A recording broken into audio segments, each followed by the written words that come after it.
Masya Allah, inilah 5 mukjizat Nabi Muhammad yang sangat menakjubkan. Mukjizat-mukjizat ini merupakan anugerah besar yang telah Allah berikan kepada Rasulullah.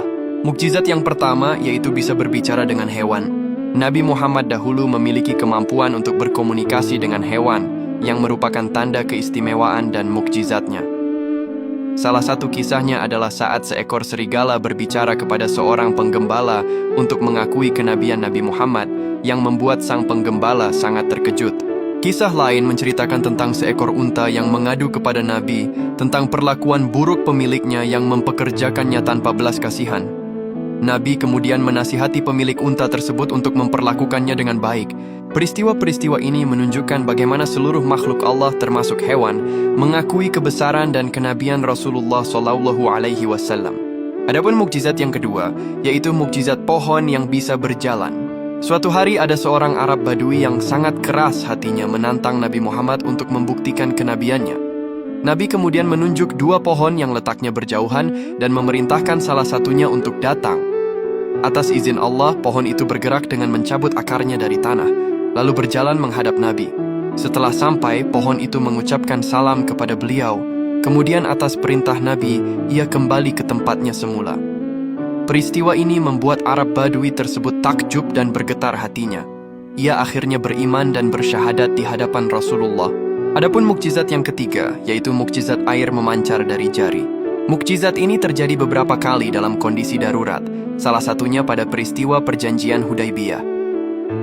Saat itu, para sahabat yang kehausan dan membutuhkan air untuk berwudu hanya memiliki sedikit persediaan. Nabi Muhammad kemudian meletakkan tangannya ke dalam sebuah wadah kecil. Dengan kuasa Allah, air memancar deras dari sela-sela jari jemarinya.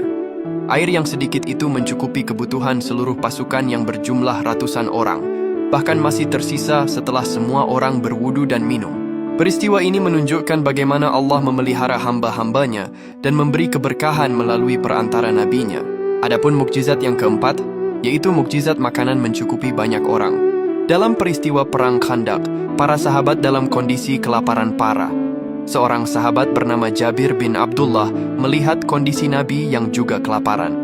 Ia pulang dan meminta istrinya memasak sedikit gandum dan seekor anak kambing. Jabir mengundang Nabi secara rahasia untuk makan bersama. Namun Nabi mengumumkan undangan tersebut kepada seluruh pasukan. Dengan keberkahan doa beliau, makanan yang seharusnya hanya cukup untuk beberapa orang itu, secara ajaib dapat mengenyangkan seluruh pasukan yang jumlahnya ratusan, bahkan masih ada sisa. Mukjizat ini memperlihatkan kekuatan doa dan keberkahan yang Allah berikan kepada nabinya. Adapun mukjizat yang kelima, yaitu mukjizat awan yang menaungi. Dahulu Nabi Muhammad selalu dinaungi oleh awan, baik saat beliau masih kecil, maupun setelah menjadi Rasul. Salah satu kisah yang terkenal adalah saat beliau kecil ikut pamannya Abu Talib berdagang ke Syam. Seorang pendeta bernama Buhaira melihat tanda-tanda kenabian pada diri Nabi Muhammad kecil, termasuk awan yang selalu menaunginya dari terik matahari. Setelah dewasa, mukjizat ini juga terus terjadi dan menunjukkan perlindungan ilahi yang senantiasa menyertai beliau dalam setiap perjalanan dan aktivitasnya. Ya Allah, semoga kita semua mendapatkan syafaat Nabi Muhammad di akhirat kelak. Amin. Allahumma salli ala Sayyidina Muhammad.